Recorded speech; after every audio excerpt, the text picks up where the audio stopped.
Welcome everyone, Marcelo is my name. I am the niche fragrance collector. How you guys going? My name's Elias. Hopefully you guys know me by now, but Sorciage is what they call me. This is the final episode that we're doing when it comes to all things Orto Parisi. We've been reviewing them slowly, bit by bit, doing a bit of a companionship against each other. And we're down to the final two, the big hitters. The final boss, and that's quite very fitting for the fragrances we have in front of us, at least what I've observed. So. Yeah, absolutely. All right, so you've been testing these babies out. So we've got Cuoium, intense leather, animalic. Yeah. And then Risvelium, the brand new one that's just come out. I let the cat out of the bag a bit early. So as we were preparing, I made a comment on this one here, and I think I surprised you a little bit. Look, I'm not digging it, but it does surprise me that you say that. It does surprise me. Because we were doing a... Okay. We're going to do a top 5. So now that we've done the whole collection, we're going to do a top 5. And in conversation, Elias asked me, what's in my top 5? And I said, I need to redo mine because I need to put Risvelium. And I didn't quite finish it. And he's like, what? You like Risvelium in your top 5? And I won't even tell you what number is actually going to go in. Because that's a bold statement, by the way. He was asking me before, just like, before you come in, I need you to ponder on what you think your top 5 is. I'm like, okay, I kind of know. I know and these are pretty, the face of the brand. So for him to say this one, I was like, that is pretty bold, man. And it made me actually redo the cap and go. Because it was funny watching him going, what? If you're saying that this is in your top 5, then what the heck? All right, so but what are you getting out of this? So for those who might not know Risvelium, give them a quick overview as to what this fragrance means to you.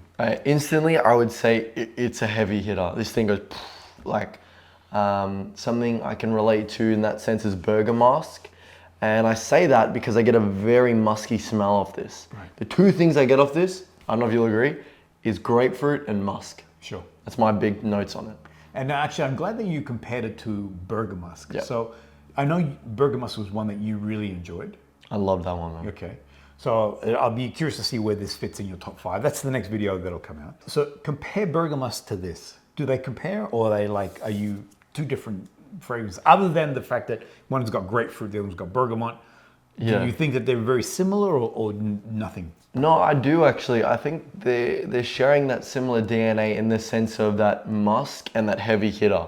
That thing that kind of, it doesn't intoxicate the room, but everyone goes like, whoa, like I know you're here, I know you're present. It fills the room.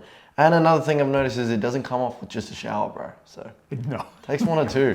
Yeah, it's like 20. I always say 24 hours, but really, I think it actually drags even further than that. It really like 100%. captures your skin and does not want to let go. Here's a tough question, and you got to be blunt.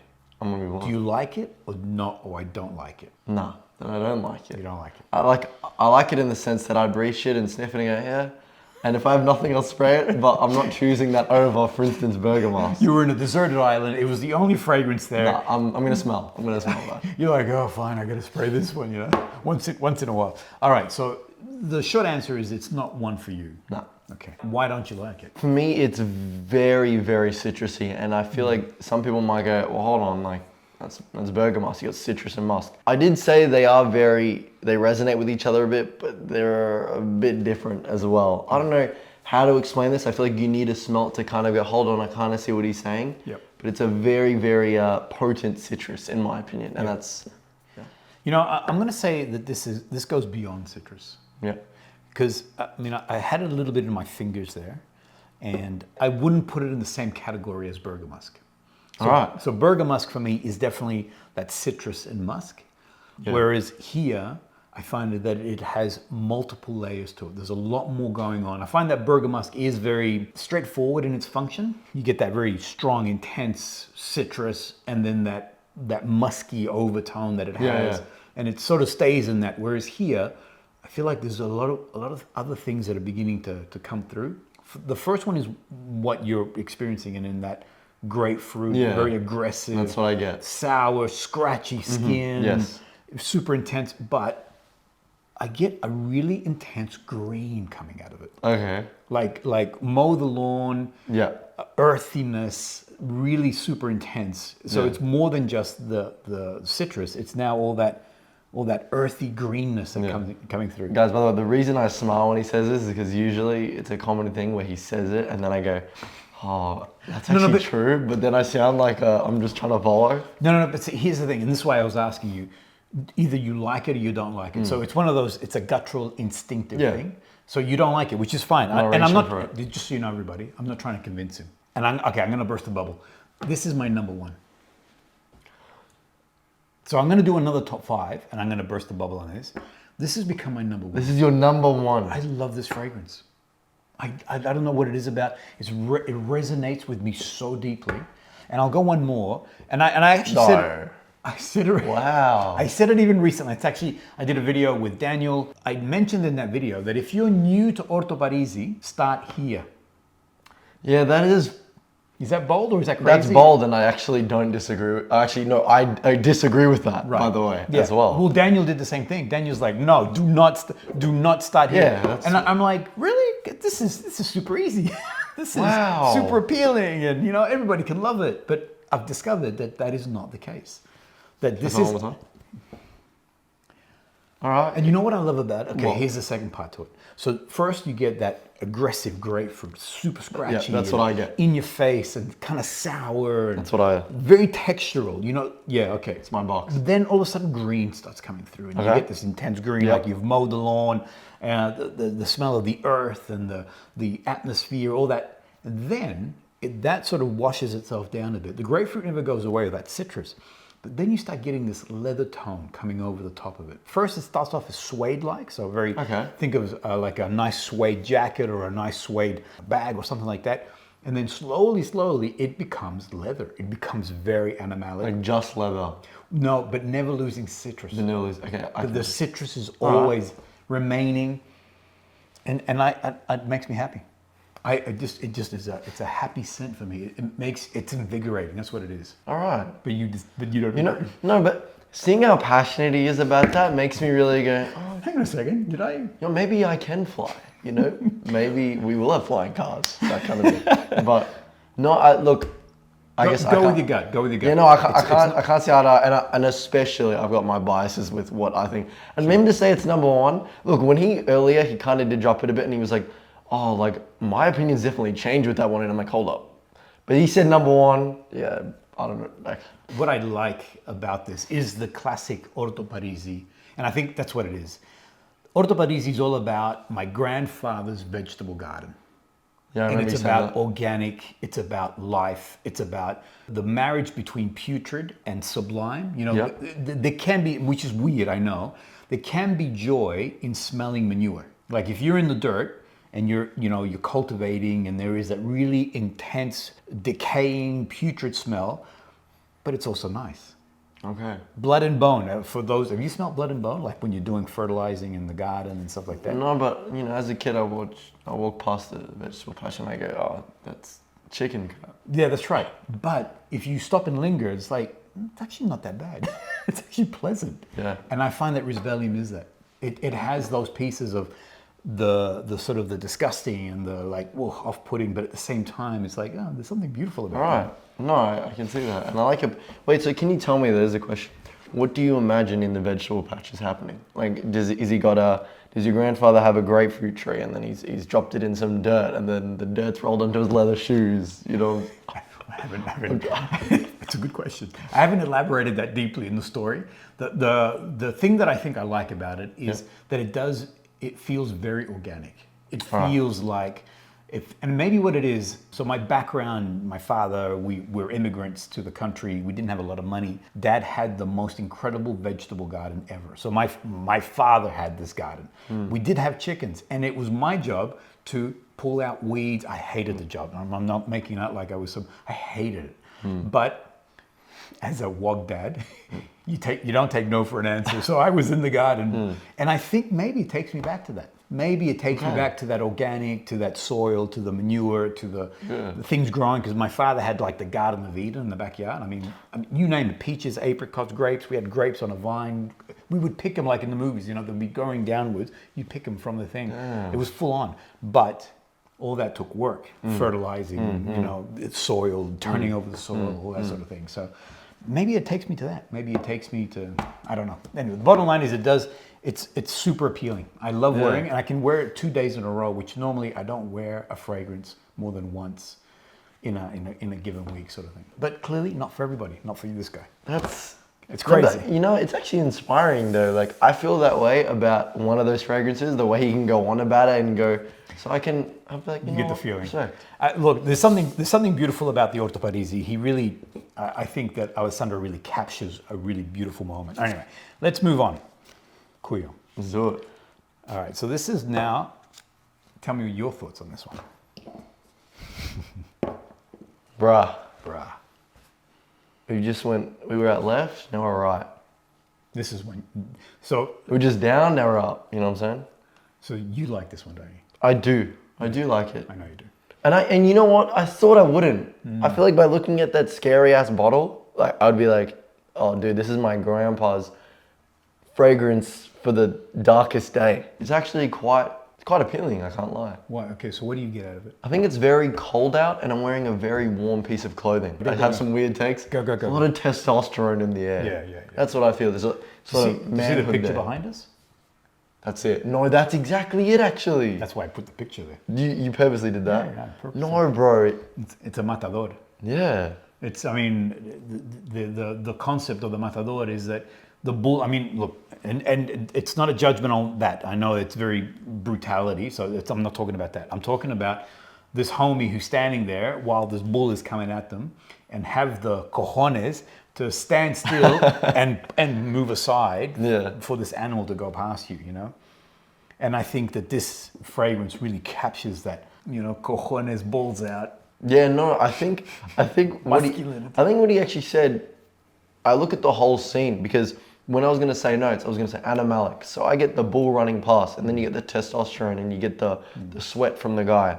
Also smell, I think it drops down into like leathery incense. And that's what I mean by like old, like man, you know what I'm saying? Yeah. So I get leathery incense in it and it actually isn't too harsh of an incense. I usually don't like incense fragrances, probably because I'm a young boy. I like the fresh. Young man. Young man. Come on, he's got whiskers on, baby. That's it. But no, it's I get a boozy element on the opening.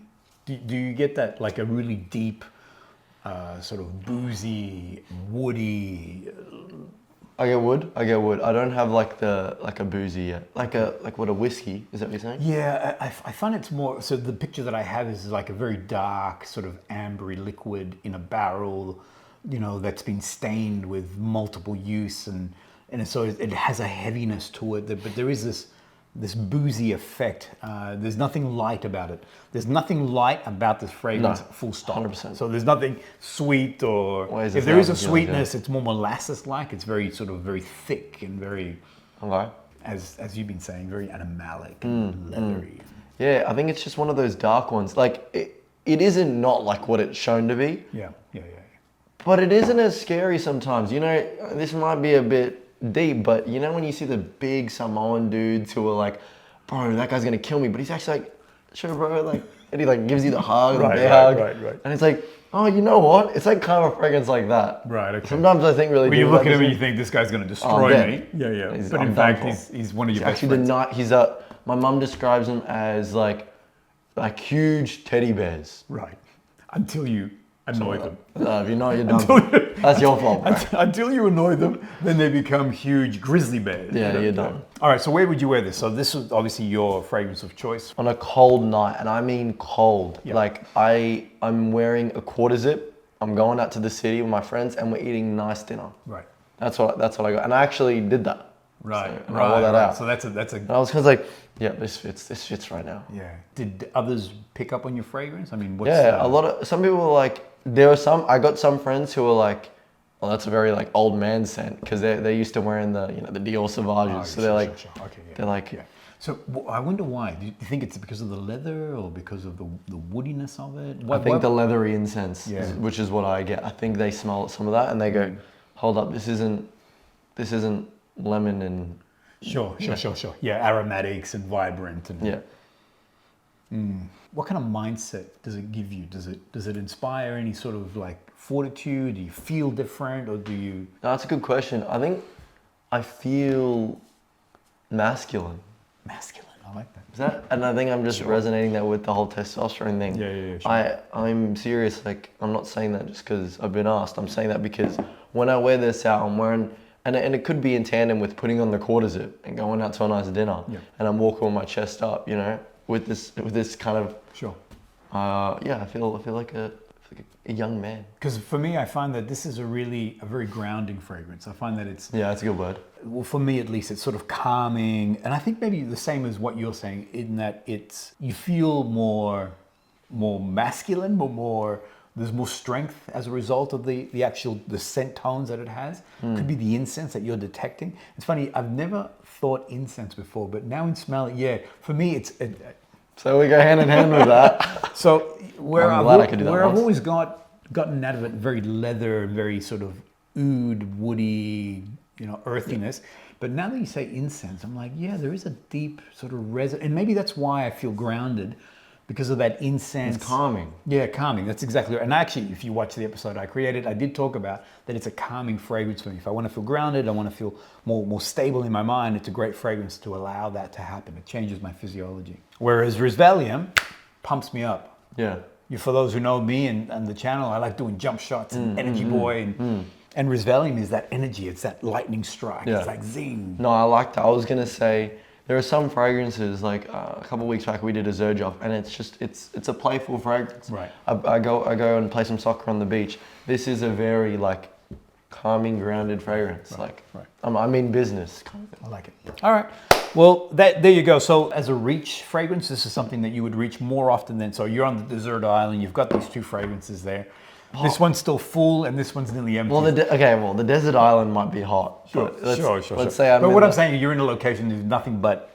I am reaching for Cuoium more. Yeah. Which I actually am pretty surprised about. I think that's not my. I thought this was your thing. That'd be my thing, but. Right. Yeah. So this has become my thing. I don't know why. Anyway. Boom. I'd love to hear what you guys think between Cuoium and Risvelium. Am I crazy to say that if you're brand new to Orto Parisi, this is where you should start? Some people let us know what you think in the comments, like, because I don't quite get that, but he's very passionate about that. I've said it a few times now. I've actually said it a few times. So I'm curious to know if anyone feels the same way, or if this is insanity on my part. For those who know Cuoium, I'd love to hear your thoughts. Is it a grounding fragrance? And as Elias was saying, is it something that generates masculinity? I'd love to hear if there's any women who are enjoying Cuoium and how you feel when you're wearing it. Thanks, everyone. The next episode coming through. It's my favorite, bro. I've been waiting for this one.